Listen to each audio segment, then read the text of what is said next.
Catus Maximus here, this time with a review and comparison, and just a bench demonstration of Stanley SharpShooter versus DuoFast. These are I would consider professional grade manual tacker and staplers. And there's a variety of reasons I did a comparison of these two brands. These are generally the two brands that I would recommend. Brands like Arrow and stuff are kind of like, they're a good brand, but they're a lower tier good brand. But as far as ones that I'd recommend being able to count on, it would be the Stanley SharpShooters and the DuoFasts.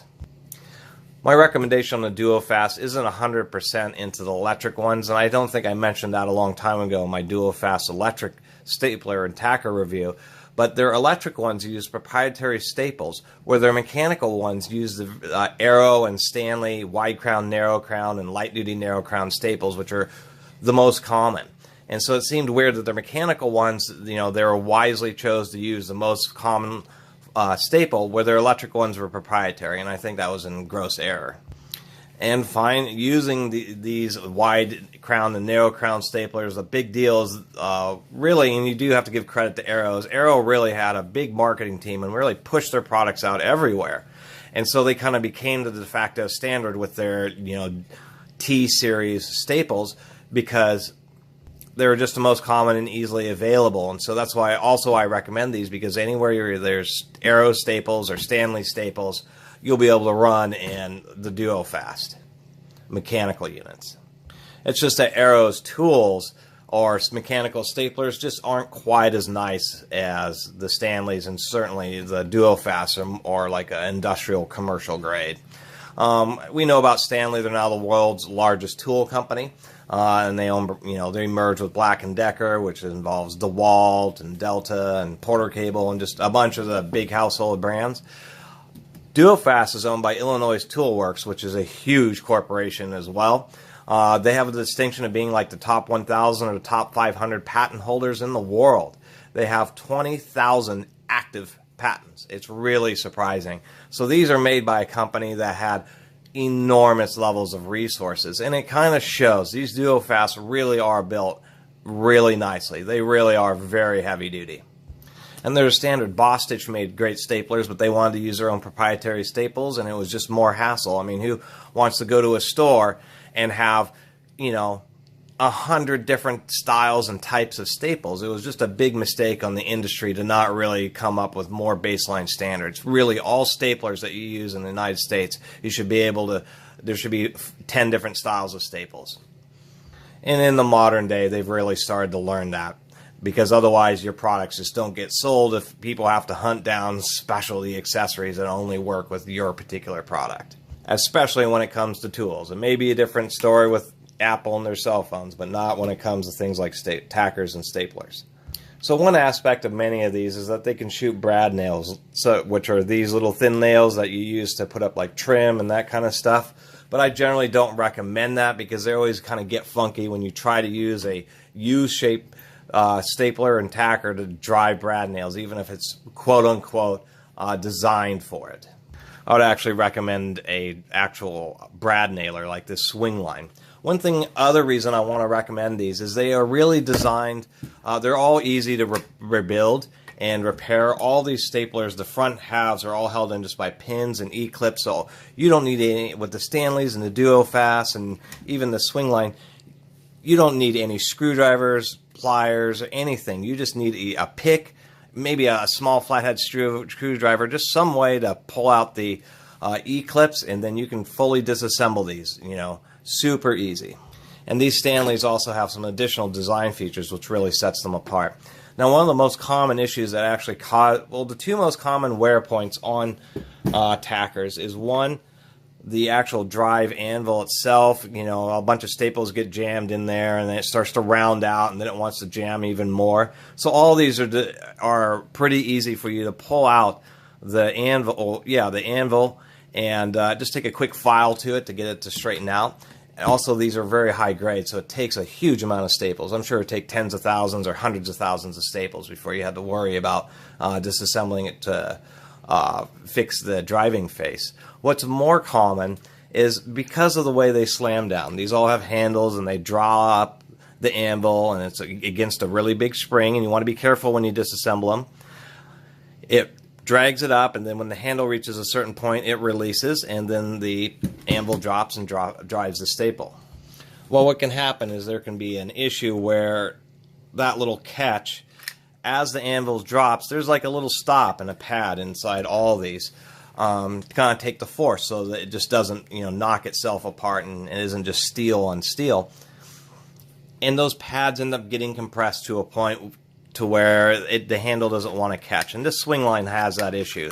Right now, it just doesn't want to activate. And that's the most common thing. I'll have to say with Craftsman's, it's been the very worst. Totally do not recommend any Craftsman stapler because they just always have that issue.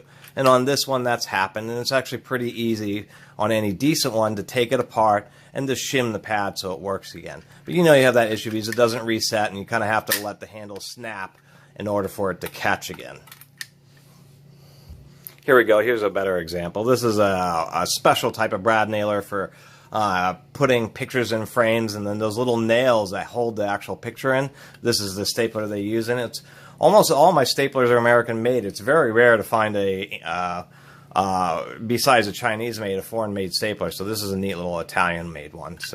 But it has that same issue. Right here is where the pad is, but it doesn't want to quite reset. And what we can see inside here, if we can get some more light, there we go. The little hook just isn't quite resetting. I have to get in there and press a little bit, and we can see now it's reset on that. And that's a similar issue to that swing line I just showed.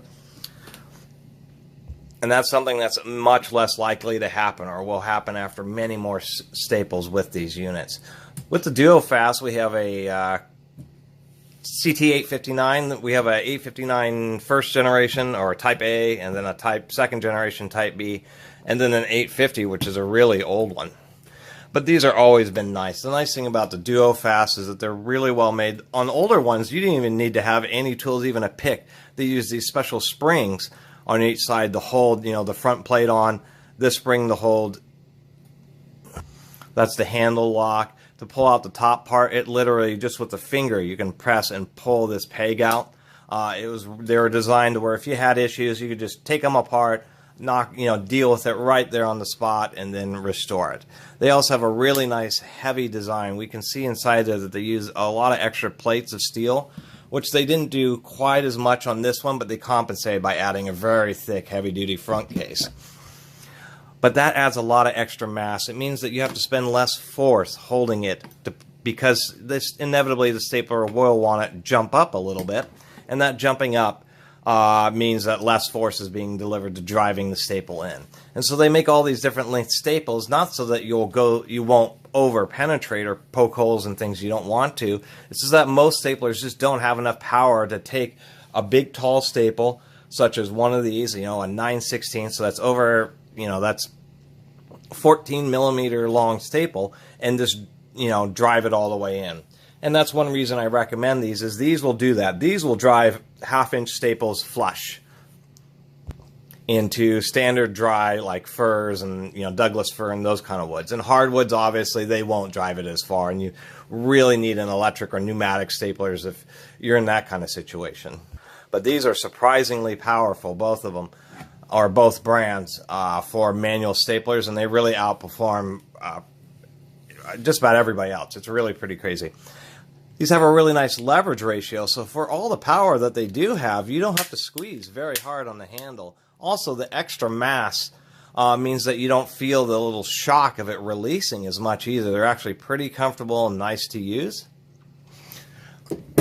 We have this style, which is a little funky. A big criticism for as big of a company as they are, when you go to Stanley and you look up SharpShooter, you can find parts diagrams. You can find on tool website parts diagrams for these, but you cannot find any manuals or anything. And for a corporation like them, it's just like a matter. It's just like a non-issue. You would expect that I'd be able to look up a DuoFast CT859A and find an instruction manual on it, but I can't. And oddly enough, they seem to have like a couple of different home pages or web addresses on the internet that are like the same company, but they're like don't realize they're running two different home pages. It's really kind of weird. And so they really have had issues, getting up to speed in the online world, and that's the biggest criticism really I'd offer for DuoFast is you can get parts and they're really nice, But man, you can't find any information. As far as they're concerned, none of these even exist just because they were made a couple of decades ago. And it's obvious that they're intending for these to last more than just a couple of years. So it's a big criticism that you can't find any manuals. Like on the CT850, it appears to be adjustable power, but I'm not exactly sure what's going on with this whole clip system on the front. I believe it may have been some kind of idea to make it more easily and quickly for you to disassemble it and pull out the mainspring and that kind of deal. But they totally changed it up in the second generation version of the 859. For a while, and like on that swing line, a lot of these staplers would have this little stop there, and they kind of proved unnecessary. They always end up getting dinged and bent up. But it's just kind of odd. I wanted to compare this one against this one, which is much better. This one, if it gets jammed, which is the blade gets caught in a staple and somehow is against the slide or the bottom plate there, it can be a hassle to actually get them unjammed. And so on this one, which is surprising I can't find a manual for either, they kind of adjusted the system, and I wasn't sure what on earth what they were doing here, but this is more normal, where it just has this adjustable power, where it's just a thumb screw that screws down onto the spring, just tightening it up so you get more power, loosening it up. They got rid of the little spring clip on the bottom, so now it's just a press fit pin, because this is very easy to disassemble. It does have one E-clip here, but one nice thing about this one is if it gets jammed, all you have to do is release this. The Stanleys have a different system where the staples really can't get jammed, or if they do, it's very easy to deal with.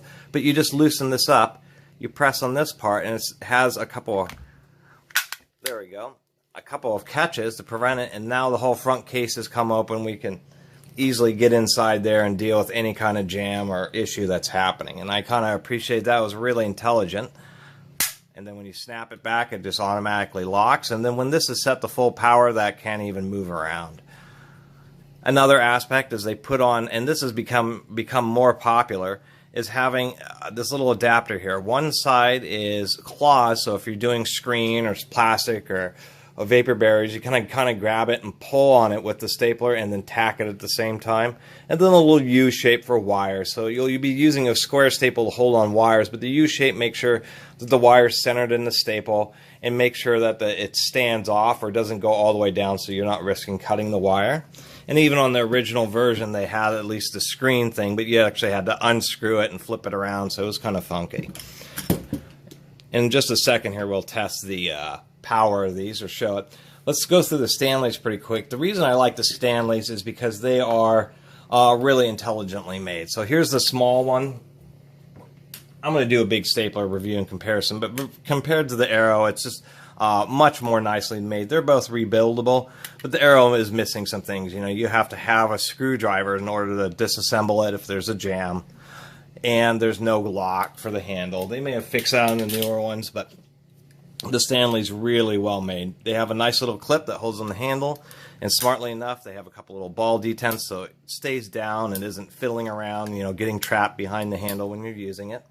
If you ever have a jam, this is a traditional one, so you think, oh, it has one of those staple pushers that you have to pull out, and that's inherently what makes the ones with staple pushers or slides, I don't know what the heck those are called, the tensioners, is that this bottom piece doesn't move, and so if a staple's jammed between the blade and this bottom piece and you're really stuck trying to dig it out, it can be a hassle. But the Stanley's intelligent because you can just pull that back and flip it up and clear any type of jam that may be in there. So I thought, you know, as far as a small stapler and tacker, it's pretty hard to beat one of these.